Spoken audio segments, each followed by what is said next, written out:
Well, Darren, thank you so much for jumping in and hanging out with us today. I know we had a lot of people jumping on from, golly, all over the place, literally, and including our own backyard, Dallas, Texas, in the house. And so, man, really appreciate you. I know that there was some comments earlier being made about kind of even what some of the news was talking about, Joe.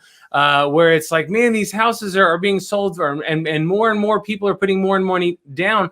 You know, something we didn't even talk about was this appraisal guarantee you're seeing on offers, right? Because it's not going to appraise. And so people are forced to put more of their own money into the property in order to be able to get it. And so this is another symptom of, or I'd say another element, variable in the why our down payments going up. I think that's important. And I think it's also important to mention that there's a little bit of misunderstanding, I think, in the market of like the pandemic, and the fact that there's fear and all this kind of stuff. People think, look, I know that a lot of people are hurting right now. I would never discredit that in any way, but I'm saying that as investors, you can't have the mindset of some people are hurting, so therefore nobody's got any money to spend, right? Like it's not that kind of an economy. People have a lot of money to spend and they're willing to put down excessive amounts, as you see. So it's really, really good stuff. Well, cool. Joe, you're muted, Joe. Are you guys tracking that metric as far as, you've got a house that they were asking $400,000 and goes for it finally gets under contract for $475,000 and okay, it's appraising for $425,000. The guy's putting 20% down, but it's $50,000 over appraisal. So now they've got to put down the 20% plus another $50,000. Do you guys have a metric for that as well? Or are you tracking that? Yeah, the parallel metric, I would say, in our data, that's again, I think often leads the market because the investors are telling us what they think is going to happen in 6 months. Is that I was just looking at it this morning. It's the price execution. I mentioned it earlier. There's price execution relative to the unpaid balance on the loan or the legal balance. But there's price execution relative to the estimated value of the home. And on our platform, before the pandemic, we were seeing that average about 79%. So in other words, people were paying 79%. And that's not after repair value, by the way. It's the actual estimated current value of the home. The bank says, we think this home is worth $100,000. We sell it on average for $79,000. So the investor is getting a great discount, right? But what's been kind of crazy is on our side that I think parallels that metric is that percentage has now gone up. I was just looking in May, it was up to 92%. So instead of paying 79 cents on the dollar, our investors are now willing to pay 92 cents on the dollar for a distressed property. And, that's good for the sellers, but the investors are also doing their calculus and saying, I talked to one the other day who says because on the selling side of this crazy market, I made $30,000 more on my flip than I thought I was going to make because prices have gone up so fast. And actually, I can share some of my slides too if you want to show some of this, but I was just looking at home flipping and our average. So we looked at properties that sold on our platform and then were resold by the investor within the next year. Mm-hmm. And this is over the past couple of years, but this has actually been going up, is the average gross flip profit, which is just the difference between what the property was purchased for and what it sold for, is now $92,000. And that's 58% gross ROI, meaning, that $92,000 is a 58% return on the purchase price. Right. I do want to be clear that's not taking into account rehab costs because we don't know that.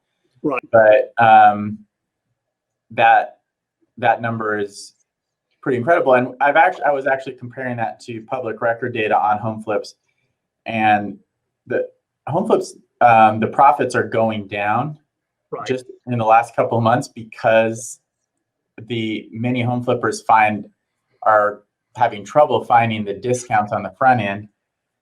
At least on our platform, there's still some, I mean, even though it's 92 cents on the dollar, it's still a better discount than you can get if you buy retail. And so that's why we see our buyers, their flipping profits are going up. But around that question, there are a couple of things there. Number one, you've got pricing on lumber, of course, is way up. Labor, finding labor to do the rehabs is an absolute bear at this point. I mean, I'm having some rehab done on my house right now, and same thing. And but I was looking at something the other day, and it said 7% of actual home sales are actually flippers, where it was 2 years ago, it was probably almost 10%. Yeah, that number has gone down. I'd be interested to see. What I'm hearing anecdotally is people are flipping not because they intended to flip. I'm hearing more stories of people who bought a house maybe near the beginning of the pandemic, and it's gone up so much in value. They're like, I'm going to sell, even though it's been maybe a year since I bought. Yeah. And I'm curious to start looking at the data to see if we see that trend emerge. And that's actually another sign of a irrational and potentially bubble forming market. We saw that kind of behavior in 2006-07, people not buying properties that are in good condition. They're not even adding a lot of value to them, and then just ending up flipping them. So I'm going to be looking for that. But to your point, right now it's harder to find the discount on the front end, and your costs are going up in the middle. So that's tough. Right. Yeah.